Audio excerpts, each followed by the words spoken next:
Alléluia. Mais vraiment, en tout cas, un amen multiplié pauvre. Il faut beaucoup multiplier. Vous savez, un jour, on a demandé à, je ne sais plus c'était quel roi là, de frapper. Le nombre de fois, il a fait 3 fois. On dit, mais voilà, c'est le nombre de fois que tu auras la victoire. Il faut aller jusqu'au bout. On lui avait pas dit. Il n'avait pas reçu l'information cachée. Il dit, mais si je savais ça, j'allais dire ça de manière infinie. Il dit, mais bon. Donc, donnez un amen multiplié. Bon, moi-même, je t'arrête maintenant. Amen. Tu as reçu, c'est bon. Soyez bénis. Je suis content d'être avec vous. Comme le pasteur Yvan l'a dit, aussi je profitais de ma période de repos, de restauration. Voilà. Comme on l'a dit, il est excellent. Il est très bien de rester de temps en temps retiré avec ses enfants, sa famille, prendre le temps avec eux pour bâtir, parler, prier, jouer, les voir, évoluer, grandir. Et c'est dans cet environnement-là que je me trouve. Donc, ceux d'Abidjan seront surpris de me voir prêcher. Elle dit, mais pasteur, tu es en repos, qu'est-ce que tu fais au micro? Bon, dans le repos de temps en temps. Donc, je suis en prédication, mais je suis en famille. C'est une causerie familiale. Amen. Donc, si vous me voyez, parce que ici c'est la famille. Amen. Amen. Alors, dans notre causerie familiale du dimanche, je vais introduire un thème, j'en parle déjà, j'en ai plusieurs fois parlé, mais par la grâce de Dieu, on aura l'occasion de l'aborder avec un séminaire. Le pasteur Yvan donnera plus de détails là-dessus. Mais l'enseignement que je partageais est ici, vaincre les 4 attaques majeures du malin. Vaincre les 4 attaques majeures du malin. Plusieurs l'ont pris durant la conférence. J'ai dit quelques mots là-dessus durant la conférence Impact du mois de juillet. Et je reviendrai plus en détail sur ces attaques. J'ai eu l'occasion de l'aborder à Bruxelles. En tout cas, une partie. C'est pas évident de finir ce genre de thème. Alors je vous encourage à vous procurer l'ouvrage. Les premières impressions qu'on a faites durant la conférence n'étaient pas de bonne qualité. On a fait ça assez rapidement et je m'en étais même excusé. Voilà. Et par la grâce de Dieu, maintenant on a fait ce qui est bien. Voilà. Donc là, c'est la bonne qualité. Vous allez voir le design, tout a changé. Alors ce qui va se passer, c'est que ceux qui ont pris le livre à la conférence, qui est de mauvaise qualité, parce que moi-même en le lisant, j'ai vu mes feuilles commencer à sauter. J'ai dit, je ne peux pas laisser ça dans votre main. Voilà. Quand je viendrai faire la conférence, ou même avant, je vais amener un lot. Donc, on va faire de l'échange. Vous amenez le livre mal fait et on va vous donner un livre. Voilà. Mais on ne va pas commencer ça aujourd'hui. Alléluia. Voilà. Il ne faut pas aller à la table. Il y a des livres qui sont disponibles, mais ceux qui sont là aujourd'hui, ils sont à l'achat, ce n'est pas à l'échange. Voilà, il ne faut pas venir dire j'ai mon livre à la maison, je veux faire l'échange maintenant. Non, on fera l'échange un peu plus tard, on va bien organiser, on va avoir une quantité suffisante. Voilà, il ne faut pas payer 2 fois pour ce qui est mal fait, il ne faut pas que ça reste dans votre main, ça ne glorifie pas le Seigneur. Amen. Si on sait faire ce qui est bien, il ne faut pas qu'on fasse ce qui n'est pas bien. Donc il y aura un grand échange pour les 2 ouvrages. Quand je reviendrai à la prochaine fois, j'aurai les 2 ouvrages. Mais aujourd'hui, ce qui est disponible, c'est vaincre les 4 attaques majeures du malin. Et je veux introduire ce point. J'aurais pu l'intituler ainsi. Bon, excusez la voix. Hein? C'est l'effet du repos. La voix n'a pas travaillé. Ok. J'aurais pu dire vaincre les 4 attaques majeures du malin pour vivre Christ. En fait, un peu dans la dynamique du thème de cette année, vive Christ. Alléluia. Est-ce qu'on est ensemble? Donne-moi un bon amen. Donne-moi un amen vitaminé. Amen. Vaincre les 4 formes d'attaque majeures du malin pour vivre Christ. Et vivre Christ, c'est le thème de cette année. Alors, vivre Christ, c'est simple comme vous l'avez compris devant la conférence ou comme vous le comprenez, c'est vivre sur la terre comme Jésus le Christ aurait vécu, ou vivre comme il a vécu, et même encore faire de plus grandes choses que Jésus a faites. C'est-à-dire, sur le plan de l'attitude, du comportement, se comporter comme Jésus, être bon comme Jésus, aimer comme Jésus, être patient comme Jésus. C'est-à-dire, lorsqu'on regarde ta vie, on voit Christ en toi. Amen. L'apôtre Paul pouvait dire, ce n'est plus moi qui vis, c'est Christ qui vit en moi. Ça, c'est l'aboutissement, c'est ce que Dieu veut que tu vives. Vivre Christ, c'est aussi, pas manifestement l'attitude, mais manifester aussi la puissance. Certaines personnes pensent que ressembler à Christ, c'est avoir simplement l'attitude. Non, il faut avoir aussi la puissance de Dieu dans le miraculeux, l'extraordinaire. La vie surnaturelle que vivait Jésus est la vie normale d'un chrétien. C'est la vie normale d'un chrétien. Le surnaturel doit faire partie de ton quotidien. Alléluia. Mais ce que je suis en train d'introduire aujourd'hui, ce dont nous allons parler, vient nous montrer comment est-ce que le diable, par des semences et par la séduction qu'il fait vivre dans l'Église et même dans le monde, empêche un grand nombre de croyants de vivre Christ. Alléluia. Il y a d'autres aspects tels que la maturité, comme l'avait développé par exemple le pasteur Marcelo durant la conférence, qui sont indispensables. Mais on va voir clairement dans la parole de Dieu qu'il y a des choses à arracher. Quelqu'un dit avec moi arracher. Amen. Il y a des choses que nous devons arracher. Donc vivre Christ, c'est manifester réellement donc, ce que Jésus-Christ était. Et je suis dans cette série-là depuis un moment au niveau d'Abidjan. Et vraiment, on voit des choses extraordinaires. Par exemple, quelqu'un, pour parler du surnaturel dans son quotidien, un frère me donnait ce témoignage. Il passait par des moments financiers difficiles. Il n'avait pas... il venait à peine d'avoir un travail. Il n'avait même pas de travail. Et il devait amener son épouse au bureau. Et il n'avait pas d'argent pour le carburant. Il lui restait une petite somme. Vraiment, il s'est dit, bon, avec cette somme-là, il va mettre juste le carburant. Il pourra la déposer. Et par la grâce de Dieu, peut-être aller la reprendre le soir ou... l'attendre tranquillement à la maison. Et il va donc à la station d'essence, le pompiste lui met le carburant, et puis le pompiste l'appelle, il dit, monsieur, excusez-moi, mais venez voir. Le frère regarde, il dit, mais votre réservoir est plein, je ne peux plus continuer. Or, le montant qu'il avait donné devait lui permettre, en fait, d'aller garder même la jauge juste au-dessus du rouge. Et le carburant s'est rempli, le réservoir s'est rempli de manière miraculeuse. Amen. Les miracles de multiplication continuent. Alléluia. Le surnaturel doit être dans votre quotidien. Le surnaturel doit être dans votre quotidien. Ce même frère en donnait ce témoignage dans la même période de ce qu'il n'avait pas les moyens donc de payer le gaz. Et donc la cuisine commençait à être en danger. Et ils sont arrivés, vous savez, ils ont des genres de bouteilles de gaz où on voit la jauge, on voit ce qu'il est. Il dit, c'est obligé de pencher la bouteille pour pouvoir encore avoir des flammes et faire la cuisine. Et à un moment donné, ça ne passait plus du tout. Ils ont rendu grâce à Dieu. Le soir, ils viennent, son épouse par la foi, elle remet quelque chose à manger, la flamme s'allume et la flamme va rester comme ça pendant près de 3 mois jusqu'à ce qu'il ait de quoi. Donc ils éteignent, ils rallument la bouteille, on voit qu'il n'y a plus rien, mais il y a le feu qui vient permettre de faire la cuisine à la maison. Amen. Alléluia. Le surnaturel est un naturel pour les enfants de Dieu. Vivre Christ, c'est vivre comme ça. C'est-à-dire, tu es dans la puissance, tu es dans le surnaturel. Ton attitude, ton caractère, ta douceur, ton amour en puissance, tout est manifesté dans ta vie. Et je veux te dire que ça, c'est ta vie normale. C'est ce qui est prévu normalement si tu as reçu Jésus comme Seigneur et Sauveur en toi. Alléluia. Pourquoi? Parce que Jésus qu'on reçoit, et pour comprendre les 4 formes d'attaque majeure du diable, il faut comprendre ce dont je suis en train de parler. Amen.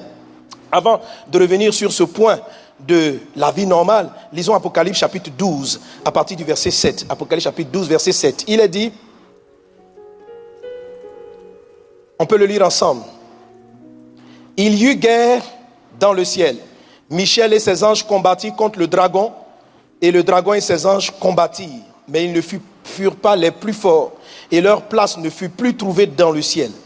Et il fut précipité. Lisez bien avec moi. Il fut précipité. Qui était précipité? Le grand dragon. Dis avec moi, le grand dragon. Qui a été précipité encore? Le serpent ancien. Appelé comment? Et par la suite, il a dit, celui qui séduit toute la terre, il fut précipité sur la terre et ses anges furent précipités avec lui. On voit ici que Satan ou le malin ou le diable, peu importe le nom que vous lui donnez, on voit ici que Dieu, pour raconter un même fait, cite 4 noms distincts de la même personne. On a envie de dire, ce n'est pas utile. Et il est fait mention après, celui qui séduit toute la terre. Et vous allez voir la chose répétée en Apocalypse chapitre 20 verset 2. Pourquoi Dieu, dans ce texte, nous donne 4 noms du même personnage? Pourquoi signifier qu'il est le dragon? Pourquoi signifier qu'il est le serpent? Pourquoi signifier qu'il est le diable? Et signifier qu'il est Satan? Ça, c'est à dessein. Il s'agit du même personnage, mais cela traduit 4 façons d'agir de cet ennemi. Satan agit dans la vie des gens en tant qu'un dragon, en tant qu'un serpent, en tant que diable, en tant que Satan. Amen. Voilà. Le nom le plus utilisé, les deux noms les plus souvent utilisés, c'est le diable et Satan. Et c'est à dessein. Dans la partie plus longue, dans le séminaire, j'aurai l'occasion peut-être je dirai un mot là-dessus rapidement. Pourquoi ces deux éléments? Et vous allez voir même pourquoi il s'agit de Satan. Ça, je pourrais le dire par la grâce de Dieu un peu aujourd'hui. Vous voyez la même chose donc répétée en Apocalypse chapitre 20, verset 2. C'est 4 noms. Et la Bible dit, il séduit toute la terre. Il séduit toute la terre. Que dans le nom puissant de Jésus, tu sois équipé pour triompher de toutes ces formes de séduction dans le nom de Jésus. Donc, les 4 noms traduisent 4 pièges, 4 manières de séduire, 4 formes d'attaque de notre ennemi. Et le sens de chacun de ces noms, la mission de chacune de ces faces du malin se trouve dans la parole de Dieu ou dans le sens même que cela signifie. Satan signifie adversaire, opposant. Donc quand il t'attaque en tant que Satan, il y a une opposition à la parole de Dieu, à ce que Dieu dit. Le diable signifie calomniateur, accusateur. Le mot diable, ça vient de diable, qui signifie calomniateur, accusateur, pour dire que lorsque l'ennemi t'attaque sous la forme du diable, il va calomnier. Calomnier, c'est dire quoi? Il va te donner une information, avérée ou pas, sur quelqu'un, mais dans le but de mépriser la personne ou de mépriser la chose. C'est ce qu'on appelle la calomnie. C'est pas ça? Donc, Satan séduit des gens en calomniant. En calomniant. Et vous allez voir, c'est une attaque très sournoise qui détourne beaucoup de gens du plan de Dieu. Il peut attaquer aussi sous la forme de serpent. On voit la forme du serpent, c'est la première attaque que les humains ont reçue. Satan attaqua Adam et Ève sous la forme d'un serpent dans le jardin d'Éden. On l'appelle le serpent ancien. Et tellement il est rusé qu'on l'appelle, que c'est noté de l'ancien. Dis avec moi, serpent ancien. C'est pas un serpent nouveau, fais attention. Amen. Donc vous avez la forme du serpent ancien, dont l'âme principale c'est la ruse, et on le voit dans la parole de Dieu. Sous cette forme-là, on verra, il y a 2 types d'attaques qu'il utilise particulièrement, ce qu'on appelle vipère et l'autre qu'il appelle python. Python, vous voyez manifesté en Actes chapitre 16, verset 16. Vous savez souvent quand je regarde les visages, j'ai l'impression que les gens ont un peu peur. S'il vous plaît. La peur même est une arme de Satan. Ok? Donc si la Bible dit prenez garde à la manière dont vous écoutez. Donc si en écoutant vos messages, vous vous auto-effrayez, vous n'êtes plus en train d'écouter la parole de Dieu. Vous êtes en train d'écouter une parole de la dernière attaque, ou bien la première qu'on appelle celle du dragon. Donc toute prédication qui vise à effrayer les gens contre les sorciers, faites attention, c'est une âme du dragon. Dieu ne fait pas peur. Dieu ne vous motive pas par la peur. Dieu vous motive par l'amour. Alléluia. Amen. Quelqu'un est-il avec moi? Donc dis à un voisin, ça ne vient pas pour t'effrayer. Voilà. Parce que je vois des gens ils voient déjà. Quelle attaque encore sur ma vie. Aïe, aïe, aïe, aïe. Je suis en danger. Ok. Chacune des attaques va faire ce qu'on appelle une semence. Et je reviens donc à ce dont j'étais en train de parler tout à l'heure, en ce qui concerne vivre Christ. Pour vivre Christ, selon Galates chapitre 4, verset 9, Galates 4, 19, l'apôtre Paul dit, mes enfants, pour qui j'éprouve de nouveau les douleurs de l'accouchement, de l'enfantement, jusqu'à ce que Christ soit formé en vous. Amen. Le mot formé parle de Christ qui va mûrir en toi. Le thème de cette année, c'est vivre Christ. Donc le Seigneur présente ici Christ comme étant un élément qui entre dans notre vie et qui évolue dans un processus de formation. Est-ce que vous suivez? Amen. Jusqu'à donner un fruit. La vie de Christ, je vais en arriver là, est un fruit. C'est-à-dire, c'est la résultante d'une semence. Alléluia. Pour me comporter comme Christ, il y a des efforts à fournir, mais ce n'est pas, je ne dois pas me battre particulièrement. Je dois simplement veiller à ce que la semence que j'ai reçue en acceptant Jésus puisse croître et donner son fruit. Je vais être comme ça. Amen. Alléluia. Parlant de l'attitude, par exemple, la Bible parle du fruit de l'esprit. C'est la patience, la douceur, la bonté, etc. Ça veut dire quoi? Que être patient, c'est un fruit. Je n'ai même pas à me concentrer pour être patient. La patience est déjà en moi. Elle a été semée le jour où j'ai reçu Christ dans ma vie. Amen. Maintenant, si la plante pousse au temps de ce que la Bible appelle la moisson, je vais me rendre compte que je suis patient. Quelqu'un est-il avec moi? Amen. Parce que ce que Dieu a semé en moi, le jour où j'ai accepté Jésus, ce qu'il a mis en moi, ça s'appelle une semence. Dieu sème. Et si la patience, l'amour, la bonté est appelée fruit, ça veut dire que ce sont des éléments qui naissent d'une semence. On ne peut pas parler de fruit s'il n'y a pas semence. Quelqu'un est-il avec moi? Pour qu'il y ait une mangue, il faut qu'il y ait une semence de la semence de la mangue, pour qu'il y ait un raisin, etc. Donc, il y a toujours une semence qui donne un fruit. Amen. Le chrétien, quand il cherche l'amour, il ne cherche pas l'amour à l'extérieur. C'est une mauvaise prière de dire, Seigneur, donne-moi l'amour. Si tu as donné ta vie à Jésus, tu t'as déjà donné l'amour. C'est une prière des païens. Les païens peuvent dire, donne-moi l'amour parce qu'ils ne l'ont pas. Mais tous ceux qui ont accepté Jésus dans leur cœur, la Bible dit, Romains 5,5, car l'amour a été répandu dans nos cœurs. Donc, il ne faut pas aller chercher l'amour à l'extérieur. L'amour a déjà été semé. Quand la Bible dit, à cause de cela, la Bible dit, tout, comme sa divine puissance nous a donné tout. Ce qui contribue à la vie et à la piété, nous a donné tout. Et puis il dit, c'est pourquoi faites vos efforts. Donc, l'effort à fournir, ce n'est pas l'effort pour avoir, parce qu'on a déjà reçu. Amen. C'est l'effort d'entretien de la semence. Quelqu'un est avec moi? C'est l'effort d'entretien de la semence. Alléluia. Est-ce qu'on est ensemble? Est-ce qu'on est ensemble?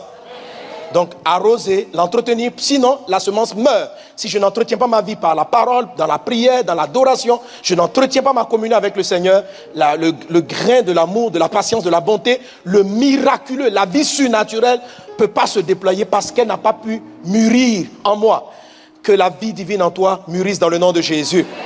Alors bien sûr, si quelqu'un n'a pas accepté Jésus, qu'il profite de cette occasion pour dire, Christ entre dans ma vie, c'est le début de l'histoire. Tout commence par là. En dehors de cela, tu dois prier pour que Dieu te donne. Mais quand tu es né de nouveau, tu dois prier pour dire, Seigneur, manifeste le fruit. Manifeste le fruit. Manifeste le fruit. Quelqu'un est avec moi?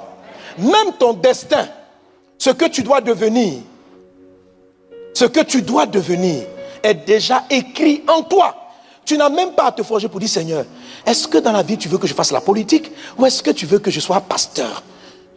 Je t'assure que la vie dessine seule ce que Dieu a déjà prévu. Jérémie 1,5 dit, alléluia, il dit, avant que tu ne naisses, je t'avais établi, je t'avais choisi, je t'avais établi prophète.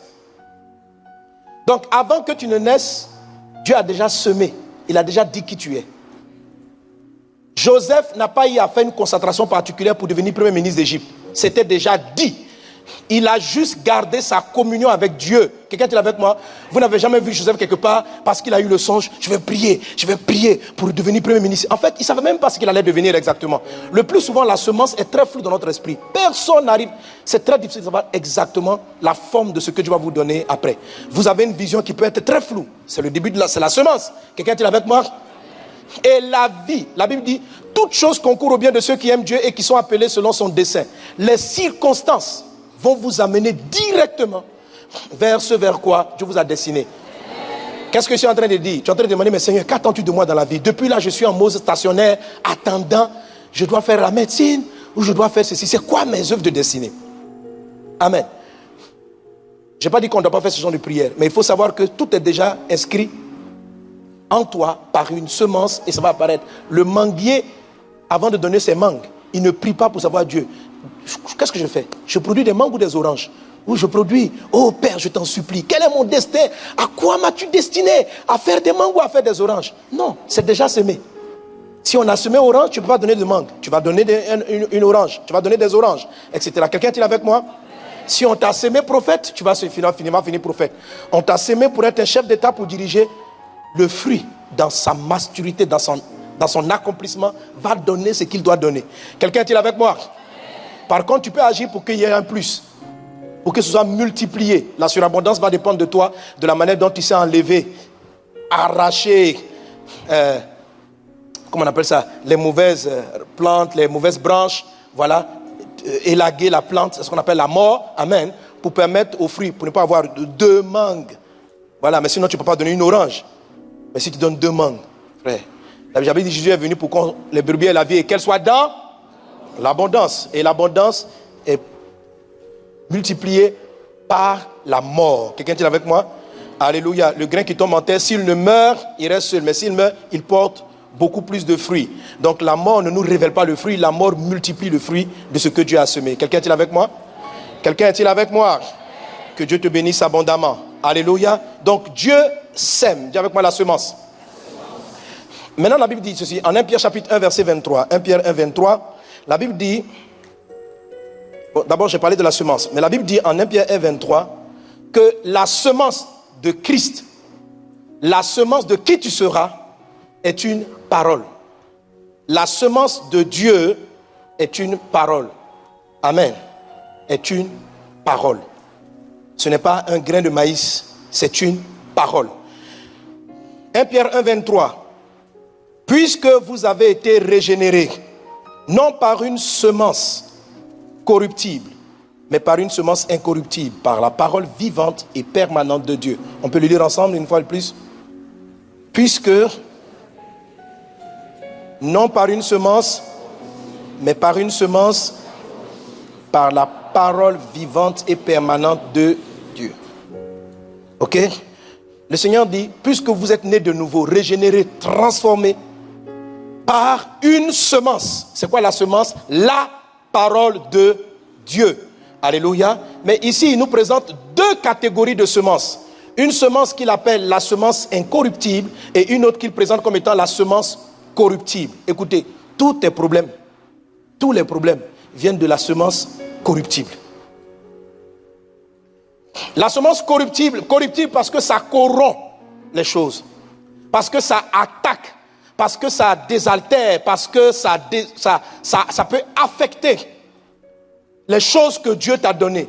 Dieu crée toutes choses par sa parole. Est-ce qu'on est ensemble? Dieu crée. Écoute, tout ce qui existe, tout vient de la parole, y compris les attitudes. Si quelqu'un est patient, si tu vois une personne patiente, la patience est un élément du fruit de l'esprit. Ça veut dire qu'on lui a donné une information à un moment donné qui, dans sa phase de production, a produit la patience. L'homme est un peu comme une page vierge. Il y a des infos. Donc, la semence est une parole. Quelqu'un qui est coléreux, la colère, si la douceur est un fruit, c'est que la colère aussi est un fruit. Mais un fruit d'une autre semence. Est-ce qu'on est ensemble? Amen. Mais ce qu'on appelle les semences corruptibles. Est-ce qu'on est ensemble? Alléluia. Tout ce que Dieu a fait, il l'a fait par sa parole. Et la Bible dit que tout ce que Dieu a créé est bon. Amen. Alors, Matthieu chapitre 13. Est-ce qu'on est ensemble? À partir du verset 24, je lis la première partie de la parabole et je vais expliquer l'interprétation que Jésus en fait. Mais nous pouvons nous-mêmes la lire dans la parole de Dieu. Matthieu chapitre 13, verset 24. Il leur proposa une autre parabole et il dit, le royaume des cieux est semblable à un homme qui a semé une bonne semence dans son champ. Donc on est toujours sur la notion de semence. Et la semence, qu'est-ce que c'est? C'est une parole, ok? Mais pendant que les gens dormaient, son ennemi vint et sema de l'ivraie parmi le blé et s'en alla. Lorsque l'herbe eut poussé et donné du fruit, l'ivraie parut aussi. Ok, donc jusqu'à ce qu'on atteigne la période du fruit, les serviteurs ne savaient pas qu'il y avait de l'ivraie. Amen. Il est dit, l'ennemi a semé, personne n'en était conscient. Et puis, mais pendant que les gens dormaient, son ennemi vient semer. Verset 26, lorsque l'herbe eut poussé et donné du fruit, l'ivraie parut aussi. Donc on a vu qu'il y avait du blé, mais on a vu aussi qu'il y avait une plante étrangère, l'ivraie. Les serviteurs du maître de la maison vinrent lui dire, Seigneur, n'as-tu pas semé une bonne semence dans ton champ? Ça veut dire, on est en train de dire, parce que la Bible nous dit que le semeur c'est Dieu. On est en train de dire à Dieu, mais tu as fait de bonnes choses sur la terre. D'où vient qu'il y ait des choses qui soient mauvaises? Tu as semé des gens bons. D'où vient la méchanceté? Si la bonté est un fruit, comment ça se fait qu'il y a des gens méchants? Il dit, donc n'as-tu pas semé une bonne semence dans ton champ? D'où vient qu'il y a de l'ivraie? Il leur répondit, c'est un ennemi qui a fait cela. Et les serviteurs lui dirent, veux-tu que nous allions l'arracher? Non, dit-il, de peur qu'en arrachant l'ivraie, vous ne déracinez en même temps le blé. Verset 30. Laissez croître ensemble l'un et l'autre jusqu'à la moisson. Amen. Ça veut dire qu'il y a le moment où on voit le fruit et il y a le temps de la moisson. Ça, on le comprend, n'est-ce pas? Le moment où la mangue apparaît et le moment où elle est prête à être mangée, c'est pas pareil. Donc la plante apparaît. Donc à un moment donné, les fruits ont apparu, mais ils n'étaient pas encore mûrs. Et il a dit, attendez la moisson. Et à la période de la moisson, faites ceci. Arrachez d'abord l'ivraie. Dis avec moi, j'arrache l'ivraie. Il dit, liez-la. Dit, je lie l'ivraie. Il dit, liez l'engin pour la brûler. Dis avec moi, je brûle l'ivraie. Et virgule, il dit, mais amassez le blé dans mon grenier. Amen. Alléluia. Acclame la parole du Seigneur. Amen. Amen. Donc, je sème.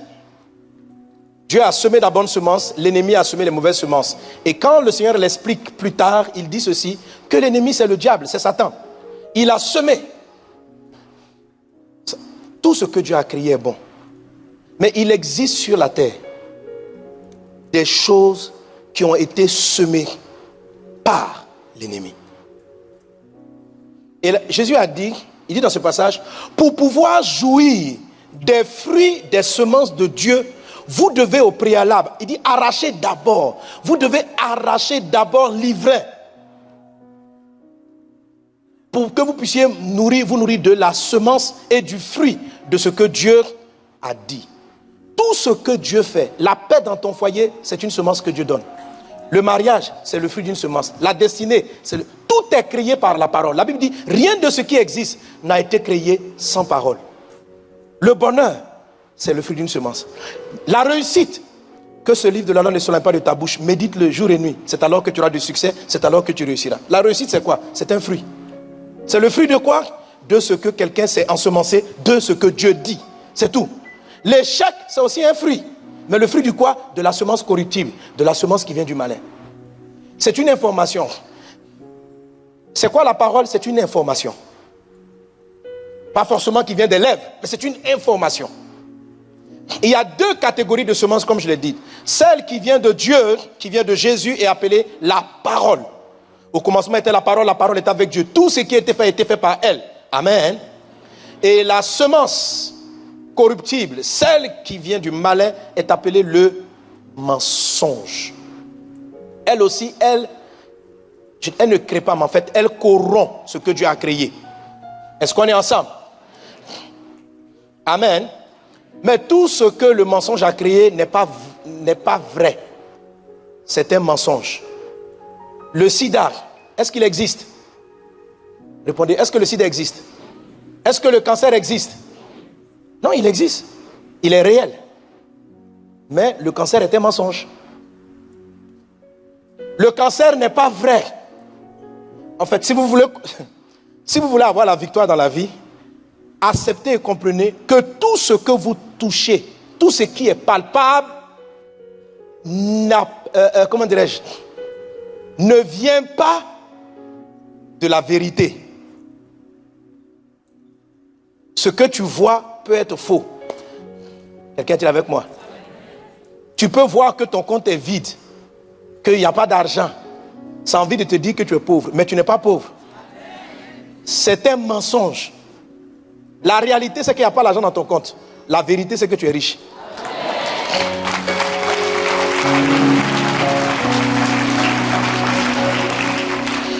Si vous voulez vivre la vie de Dieu, il faut que vous compreniez que le monde physique résulte de deux catégories de semences. L'incorruptible et la corruptibilité. Mais les deux choses finissent par donner des choses réelles. C'est quoi la vérité? La vérité, ce n'est pas ce que Jésus dit, c'est ce que Jésus est. Jésus ne dit pas la vérité seulement. Jésus est la vérité. Tu comprends? Jésus est la vérité. Jésus n'a pas dit je dis la vérité et la vie. Il dit je suis le chemin, je suis la vérité. Ça signifie quoi clairement? Que si tu vois qu'une robe est rouge et que Jésus te dit que c'est bleu, c'est que le rouge est un mensonge. Ce que tu as vu n'est pas vrai. Comme c'est Jésus qui est la vérité, est-ce que tu comprends? Ça veut dire que Jésus est la norme. C'est à partir de Jésus qu'on donne la définition du mensonge et du vrai.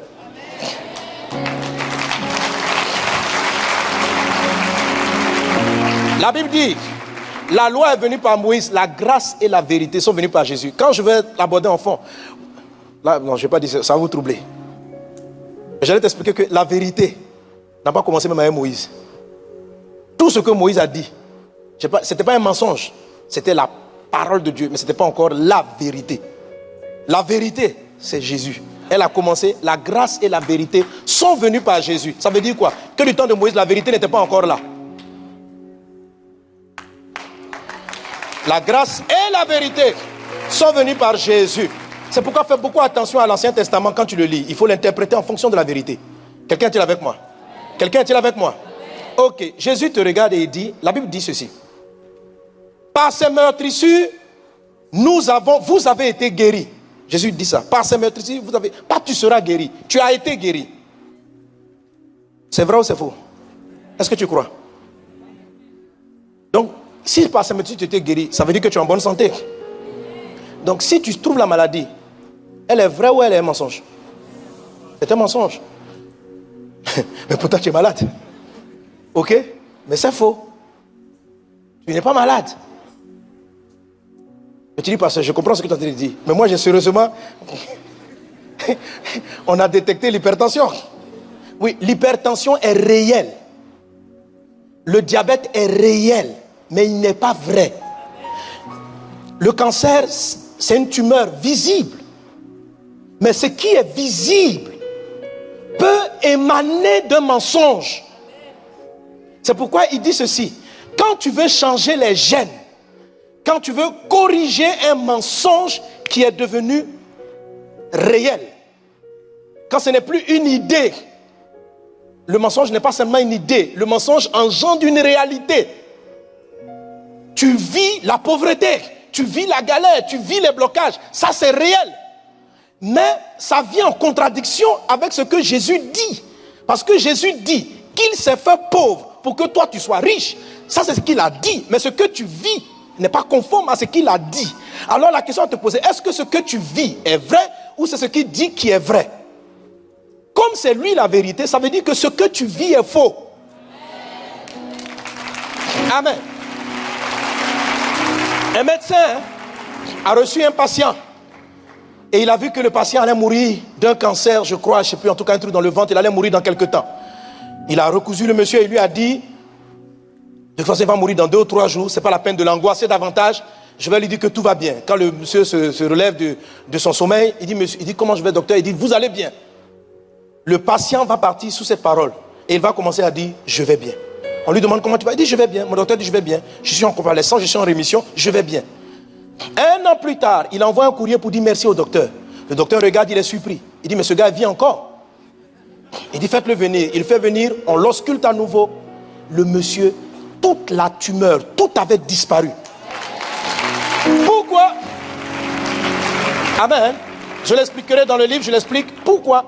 Parce qu'il a matraqué. La Bible dit, à quel moment, quand vous constatez un mensonge qui est devenu réel, comment vous le détruisez? Parce que là, il a pris une forme matière, il a pris une forme concrète. Il dit ceci, puisque vous avez été régénérés, non par une semence corruptible, mais par la parole vivante et permanente. C'est-à-dire, la vérité doit être matraquée de manière permanente pour venir terrasser la réalité mensongère et imposer le dire de Dieu. Donc, si dans ma vie, je constate la pauvreté en opposition avec ce que Jésus a dit, j'accepte la vérité. Je reconnais que ce que je vis est le fruit d'un mensonge. Et je me définis comme étant ce que Jésus-Christ dit. Et je dois le faire de manière permanente pour que la vérité enlève les conséquences du mensonge et s'impose. C'est comme ça qu'on arrache l'ivraie. Est-ce que quelqu'un est avec moi? Alléluia. Alléluia. Amen. Alors, il y a beaucoup de choses que tu vis qui ne sont pas vraies. Mais fais la différence maintenant entre la vérité et la réalité. Alléluia. La vérité et la réalité ne sont pas égales. Amen. Il y a des choses donc. Et tout ce qui existe est le fruit d'une semence. Soit c'est Dieu qui a parlé et ça donne ce qui est positif, mais si c'est quelque chose de négatif, ça veut dire que c'est une information mensongère que j'ai reçue qui a produit un tel résultat.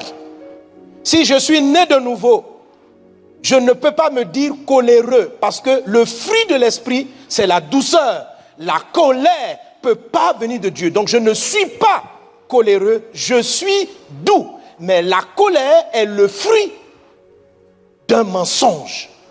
Et je dois arracher la colère pour que la douceur puisse être manifestée pleinement. Alléluia. L'enjeu de la vie chrétienne, la bataille dans la vie chrétienne se trouve à ce niveau. Est-ce qu'on est ensemble? Dieu a semé, l'ennemi a semé, et au moment de la moisson, c'est quoi l'ivraie? L'ivraie, c'est une plante nuisible. C'est une plante d'abord très similaire au blé, mais elle est nuisible au blé. Elle détruit le blé. Qu'est-ce qui se passait? La moisson, telle que Jésus l'explique ici, c'est la fin du monde. Ok?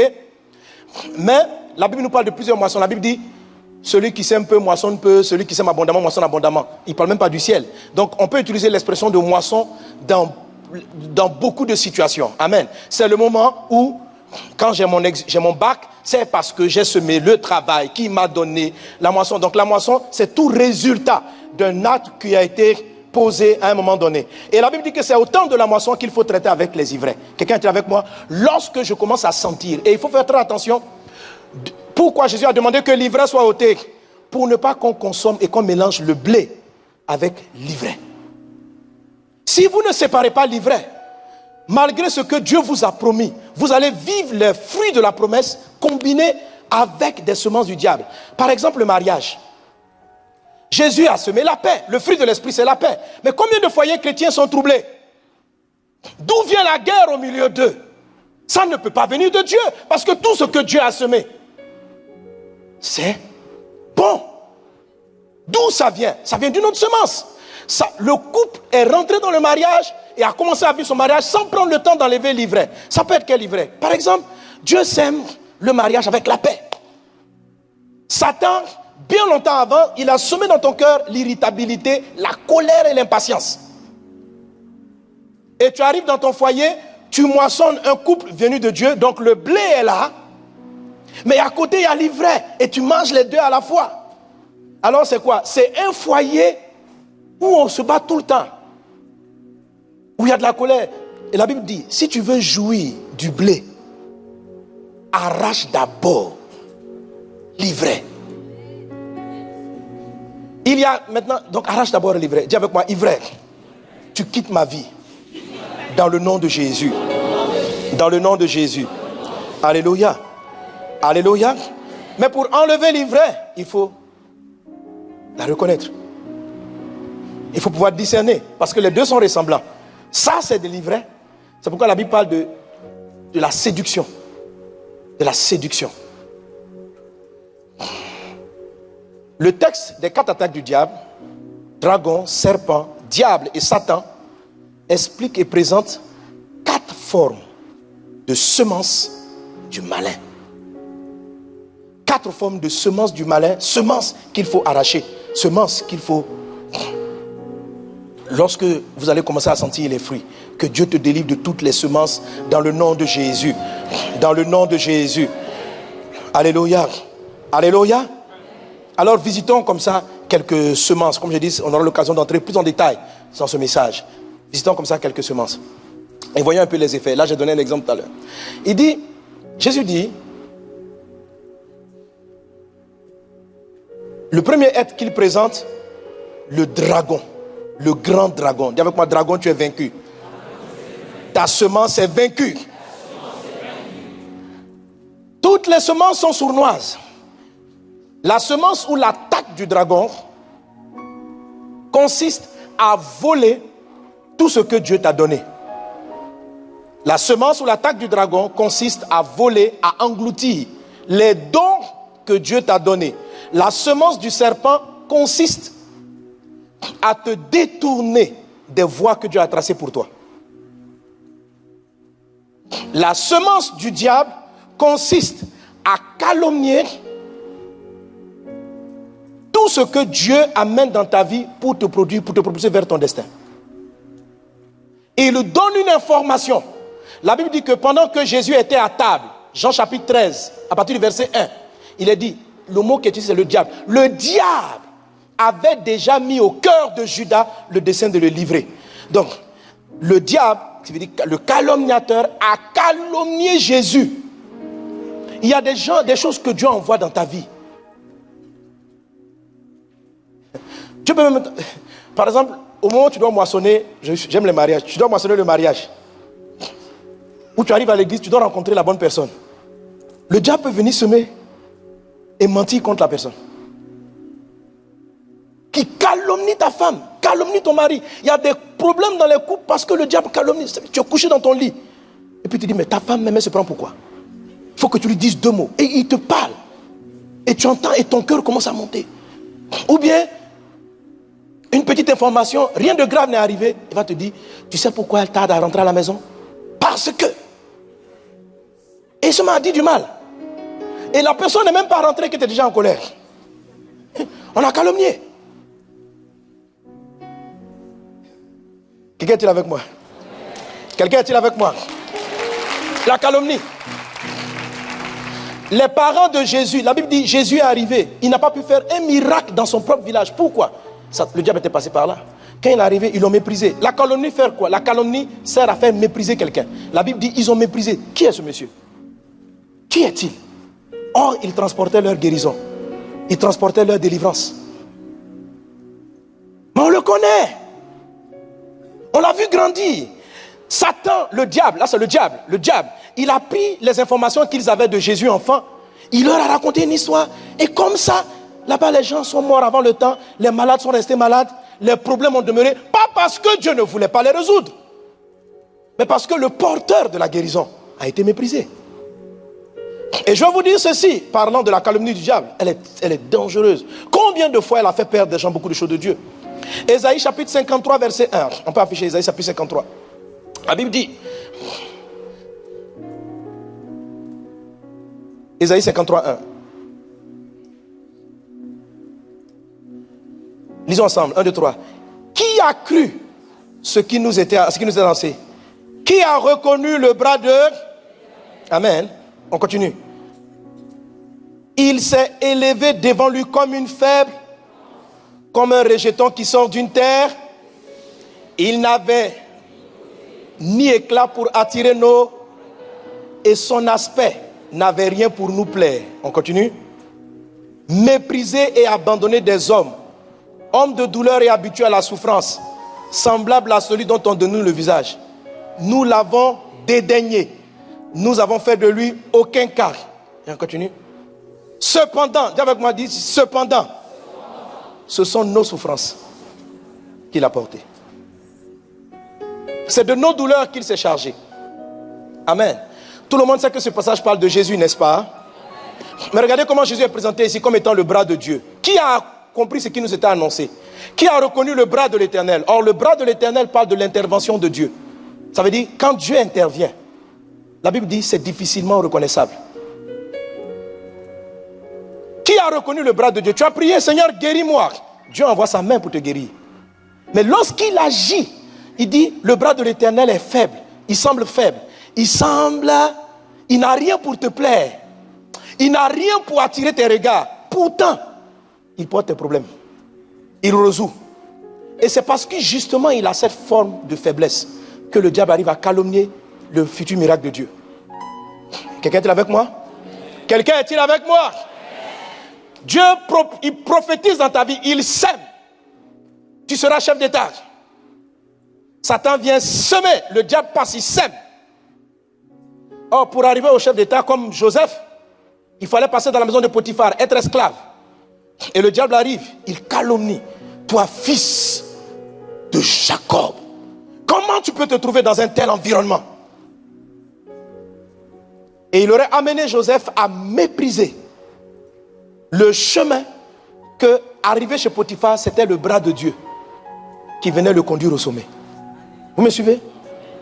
Il y a des fois, tu demandes à Dieu 1 million d'euros. qui a demandé ça à Dieu. Mais le bras de Dieu va venir. Mais tu sais, quand il arrive, il ne ressemble pas à 1 million. On dit qu'il n'avait rien pour nous plaire. Il n'avait rien pour attirer nos regards. Donc peut-être Dieu va faire que quelqu'un va venir ce soir juste à côté de toi. Il ne ressemble pas à 1 million d'euros. Il ressemble à quelqu'un qui se cherche. Cependant, c'est lui qui allait te donner la connexion, qui allait te donner les 1 million. Mais quand tu t'es assis au culte, tu ne l'as pas salué.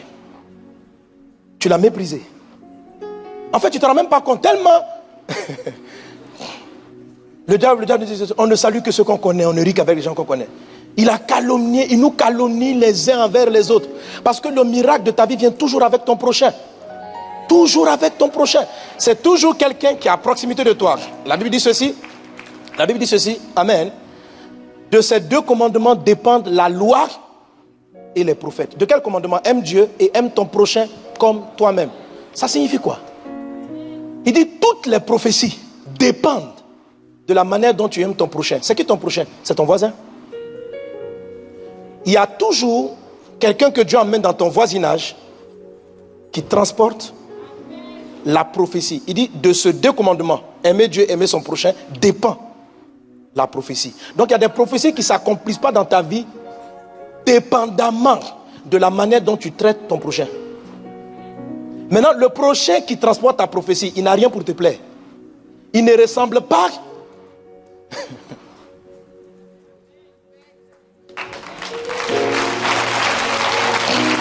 Alléluia.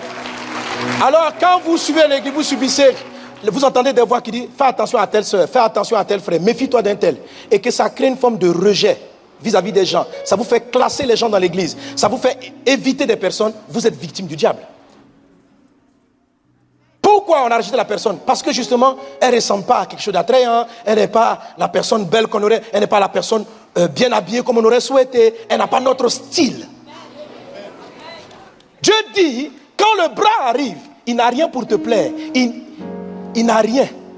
Tu comprends? Rien pour te plaire. Pourtant, cependant, il transporte la solution à ton problème. Il y a beaucoup de vos prières qui ont été exaucées. Mais tu n'as pas reconnu le bras de Dieu. Pourquoi? À cause d'une autre semence. La semence qui nous apprend à mépriser les gens. Ça ne vient pas de Dieu. Oh, celui-là est papa comme nous. Ah, moi je ne marche seulement qu'avec les gens de mon ethnie, les gens de mon peuple. Ah, nous les Africains. Tout est une affaire de prochain. Ton prochain n'est pas forcément le gars de ta tribu qui est avec toi. Ton prochain, c'est le chauffeur de taxi qui est en train de te conduire. Pendant que toi tu es congolais, lui il est martiniquais. C'est un prochain. La courtoisie, la politesse, l'attention que tu vas manifester, le langage que tu vas détenir, détient certaines prophéties. Qu'est-ce qu'un chauffeur de taxi peut m'apporter, mon ami? Moi j'ai des rendez-vous avec des directeurs. Mais il se trouve que ce chauffeur-là, parce que tu as bien souri avec lui, en fait, il connaît le décideur, il a déjà conduit un tel. Ouais.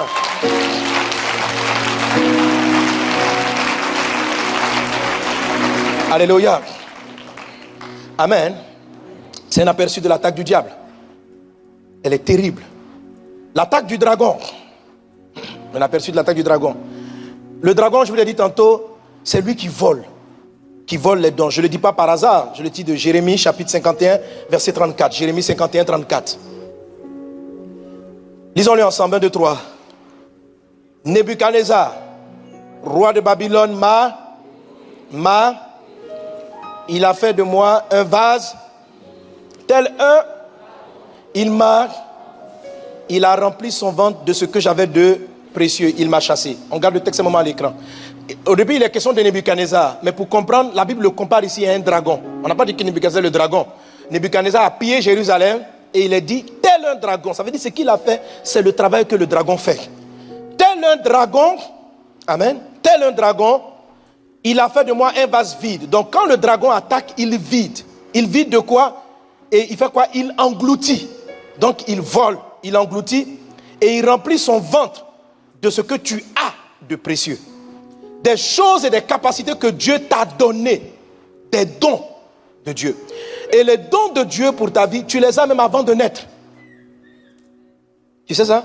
Il y a des talents que Dieu t'a donnés, des choses extraordinaires que Dieu t'a données. Oh, la Bible dit, c'est le don d'un homme qui lui élargit les voies et qui lui donne accès auprès des grands. C'est le don.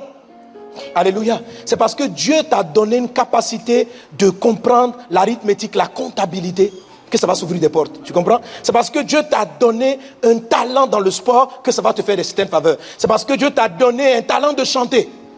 Il a semé. Et autant donné, tu vas voir les compétences être clairement manifestées.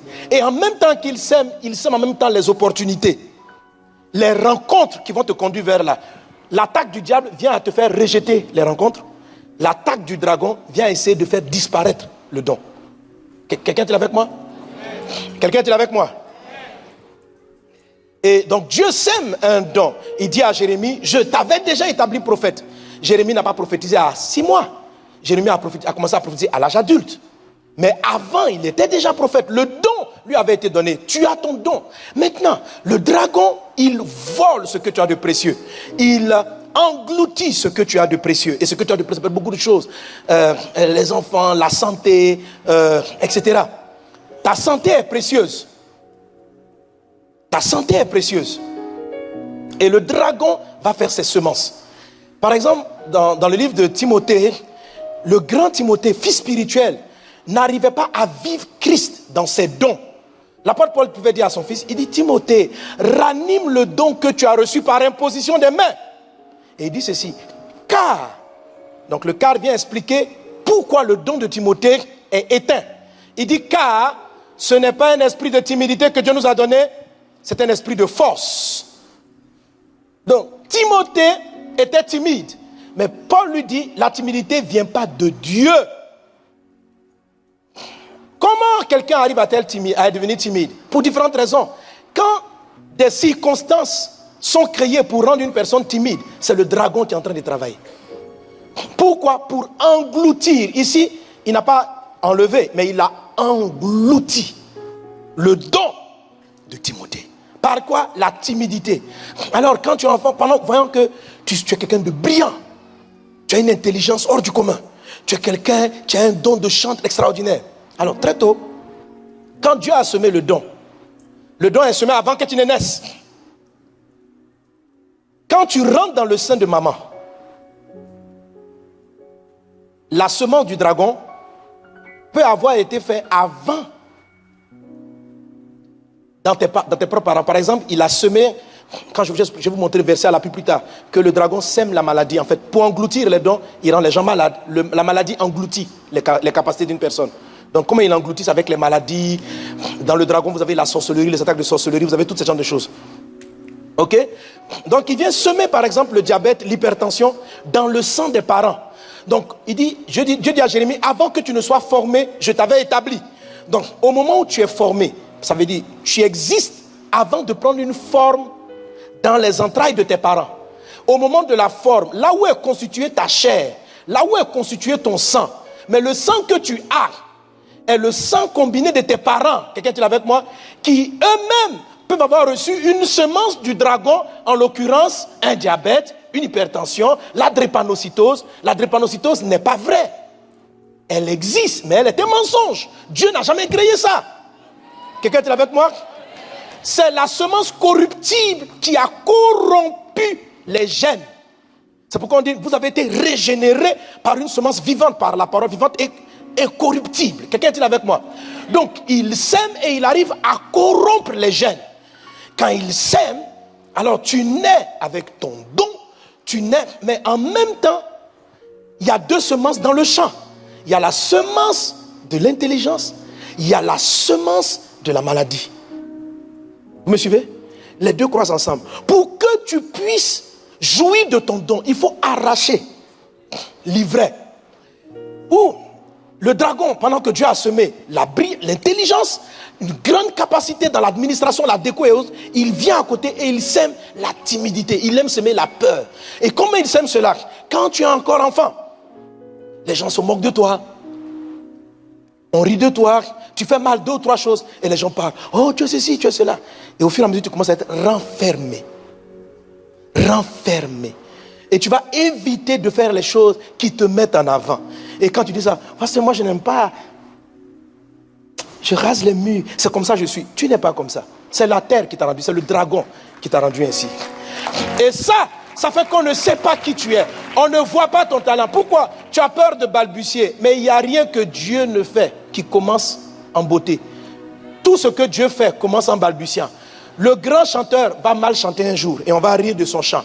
Le grand prédicateur prêchera mal. La vie commence comme ça. Pour marcher, en fait, on rampe d'abord. Ok? Dieu commence tout petit. Mais Satan va, le diable, le dragon, le dragon va calmer. Mais c'est petit, tu ne sais même pas chanter, tu es trop nul. Ça, c'est l'accusation. C'est le diable. Par contre, le dragon, la timidité, la honte. Qu'est-ce que les gens vont dire? Et à cause de cela, au moment où le don, la vie de Christ, les choses doivent se manifester, la peur vient te paralyser. C'est ce qui a arrêté l'apôtre Pierre. Jésus dit, rejoins-moi sur l'eau en marchant. Jésus a parlé, non? Est-ce que Pierre a atteint Jésus? Pourquoi? Pendant qu'il était en chemin. Quand le vent l'a touché, la Bible dit, il a eu peur. D'où vient la peur? Du dragon. Vous savez pourquoi on appelle le dragon? Parce que le dragon, sa première âme, il est frais. Dans Luc chapitre 8, les semences d'épines, il dit ceci. Là, une semence est tombée dans un endroit où il y avait des épines. Elle a poussé, mais les épines sont montées avec elle et l'ont étouffée. Et la plante n'a pas porté du fruit qui soit arrivé à maturité.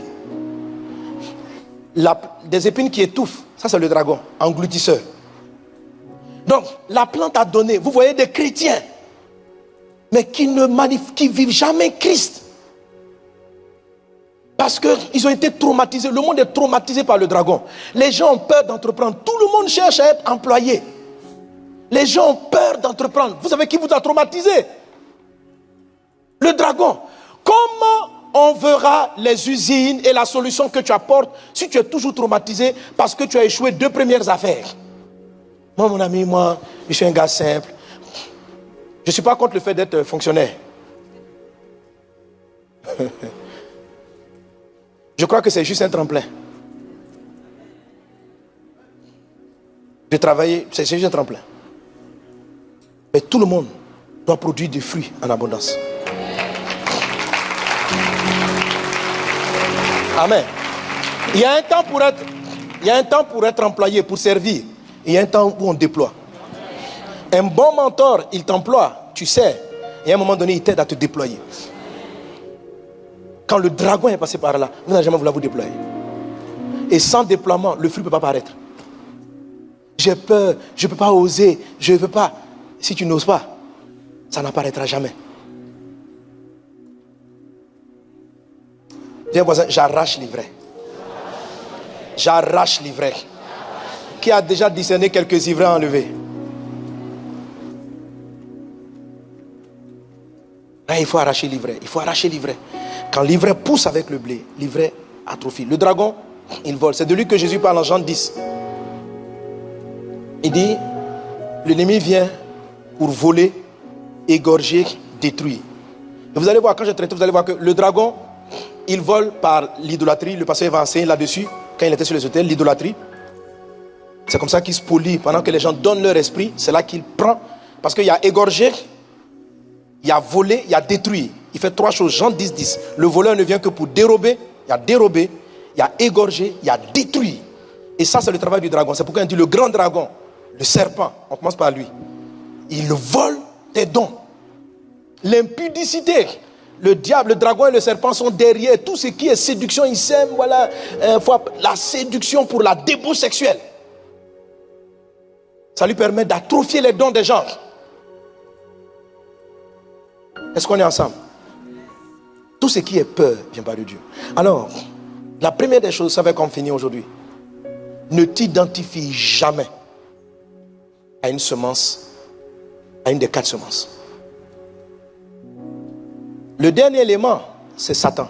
Satan, lui, qu'on appelle l'adversaire, il n'a pas de semence en tant que tel. Il t'amène à croire dans le mensonge. Et une fois que tu crois que le mensonge, un mensonge est réel, est vrai, le mensonge a un pouvoir. La Bible dit, à tous ceux qui ont reçu Jésus et qui croient en son nom, à tous ceux qui ont reçu la parole et qui croient, elle a donné le pouvoir. Donc d'où vient le pouvoir? Recevoir et croire. Recevoir et croire. Satan ment. Tu peux entendre l'information et ne pas prêter attention, tu n'as pas reçu. Quand tu prêtes attention, ça ne veut pas dire que tu as cru. Si tu crois, ça ne fonctionne plus. Par exemple, il vient te dire, les hommes sont méchants. Quand tu vas parler, ils vont se moquer de toi.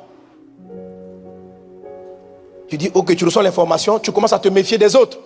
Deuxième chose, tu finis par croire il faut te taire à tout moment, il ne faut jamais dire ce que tu as dit. Quand tu as fini par croire, tu finis, par exemple, dans le cas de la semence de la timidité, tu finis par te définir. Satan crée une logique. Tu finis par te définir. Tu dis, je suis timide. Tu finis par dire, je suis malade. J'ai le diabète. J'ai le cancer. Quand tu crois, alors Dieu même, la Bible dit, Jésus dit ceci, vous ne guérissez pas parce que ma parole ne pénètre pas en vous. Vous êtes un peuple au cœur endurci. C'est ça le rôle de Satan. L'adversaire, il crée un mur de raisonnement contre la vérité. Il finit par te faire croire qu'un mensonge est vrai. Et a fini par te faire admettre que le monde fonctionne comme ça.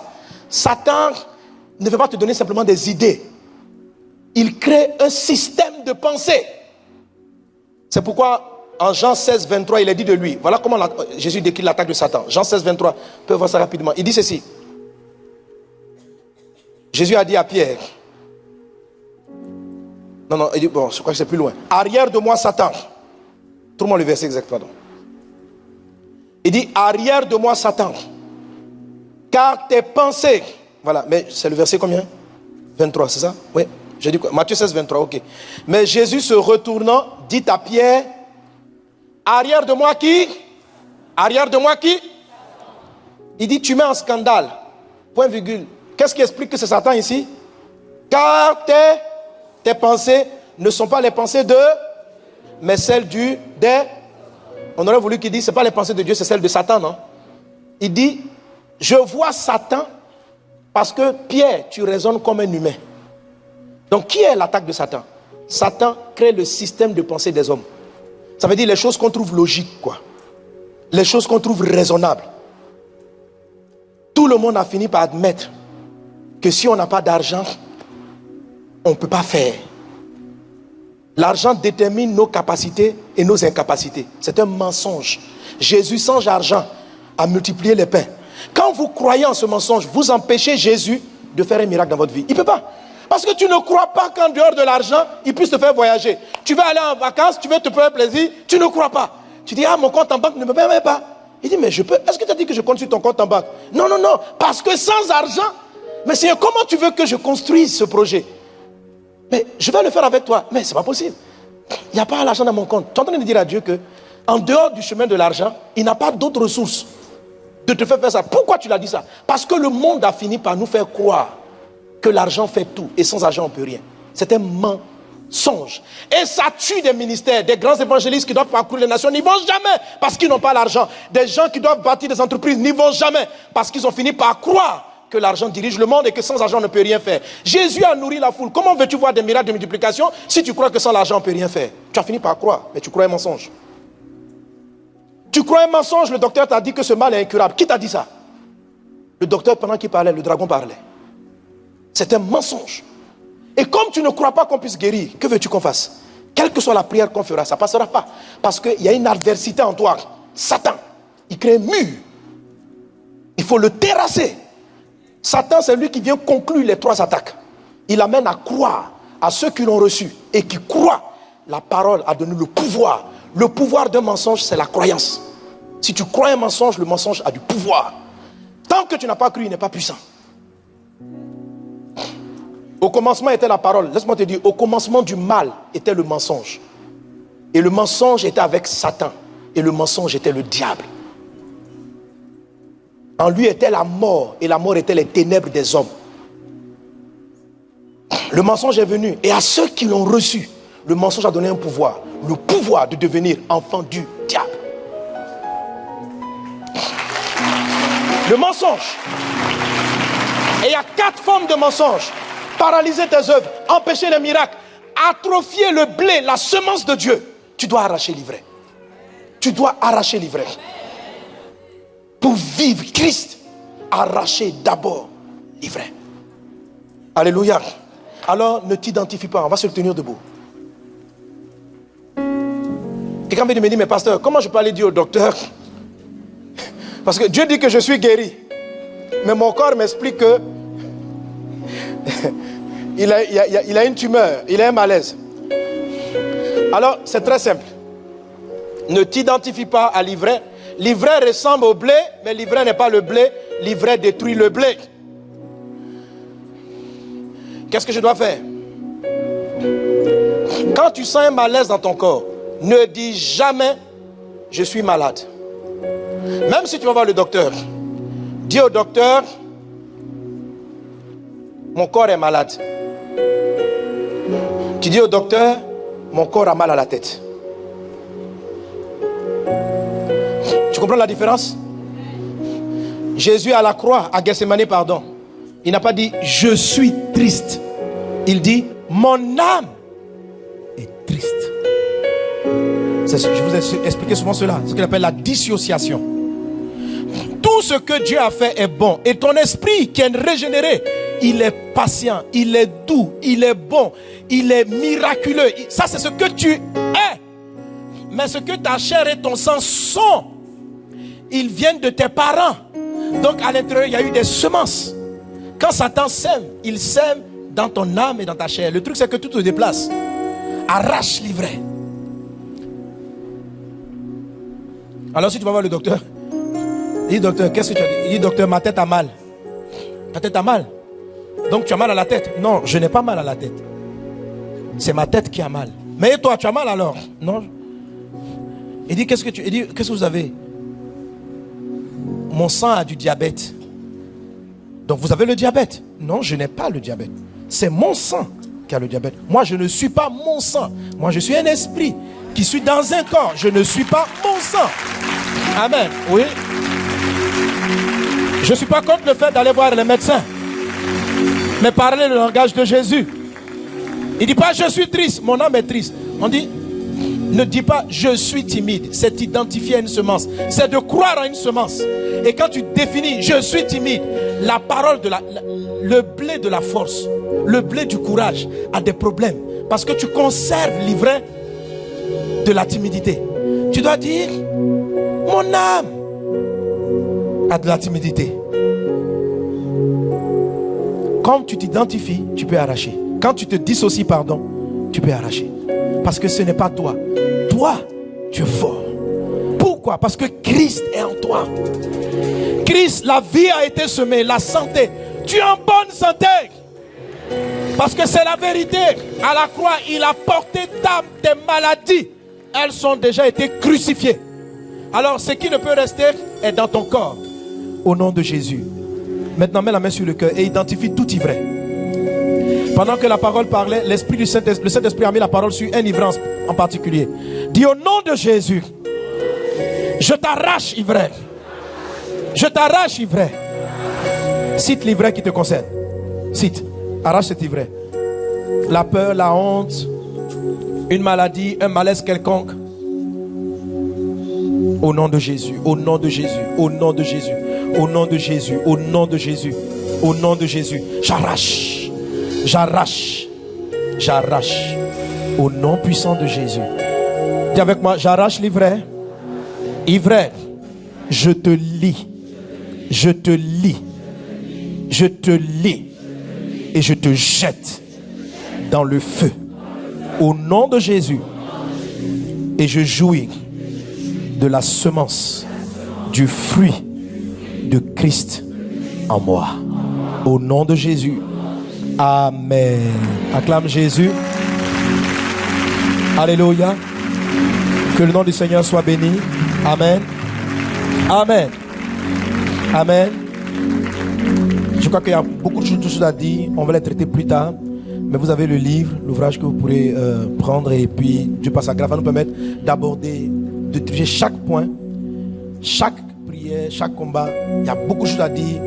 Par la grâce de Dieu, il va y avoir beaucoup de guérison, de délivrance. Quand on va arracher l'ivraie, ça délivre énormément. Beaucoup de délivrance, des malades, des guérisons extraordinaires. Et on va aborder chacune des attaques.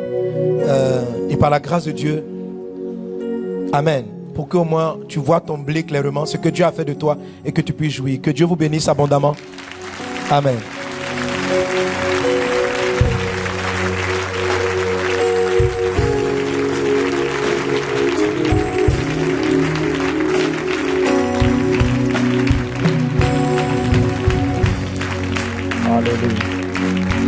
Amen. Alors, comme vous avez vu, c'était juste l'introduction. Quand il parlait de ça au premier culte, je lui ai dit, ces 4 facettes du diable, du malin, quels que soient les noms qu'on lui donne, je crois que ça vaut la peine d'asseoir ça tranquillement et puis de prendre le temps de prier. Donc, on va faire un séminaire là-dessus. Je crois que, bon, on va voir. Je pense que ça sera début. Faut couper le micro du pasteur.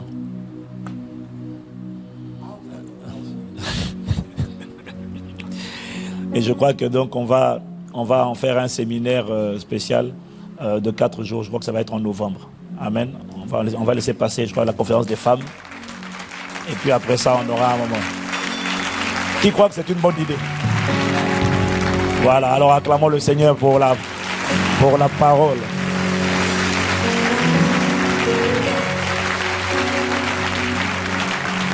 L'expérience nous a montré que il y a des sujets, quand ils sont profonds, c'est compliqué à développer en 3 cultes un dimanche. Parce que le jus n'est pas le même à chaque culte. Or, là, l'avantage d'un séminaire, c'est que, voilà, jeudi, vendredi, samedi, peut-être même on verra en fonction de samedi, peut-être qu'on fera une session, après une pause et puis une deuxième session, on verra. En tout cas, c'est bon de prendre le temps d'asseoir ces vérités-là. Amen. Je voulais vous dire aussi que jeudi, vendredi, samedi et dimanche prochain, nous aurons un séminaire spécial avec le révérend Steve Massa. C'est un très bon gars que j'ai appris à connaître à travers Pasteur Mohamed. C'est un pasteur qui est très consistant et qui a, en tout cas, je pense que, je ne sais pas, peut-être qu'on vous montrera un peu ce que Dieu fait à travers lui, mais c'est juste impressionnant de voir la dimension compassion. Et c'est un pasteur qui est également, c'est un vrai revivaliste. Il est également un vrai fardeau d'évangélisation. Et c'est un bon motivateur. Et j'ai eu la conviction qu'en plein cœur de l'été comme ça, surtout à 2 semaines de la rentrée, c'est important de nous préparer déjà, d'être bien remués. On va bien s'échauffer afin que dès le 1er septembre, on est déjà en train de nager. On n'est pas encore, tu vois, le moteur n'est pas en train de faire croc, croc, croc, croc. Non. Le 1er septembre, dès la rentrée, tu es déjà en train de voler comme un aigle. J'ai pas entendu ton amen.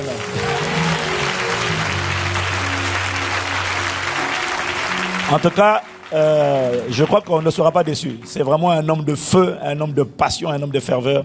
Et je crois qu'il sera une bénédiction. Donc, on se retrouve ici le jeudi prochain, dès 19h, par la grâce de Dieu. Amen. Voilà, nous bénissons le Seigneur. On acclame le Seigneur. On va clôturer.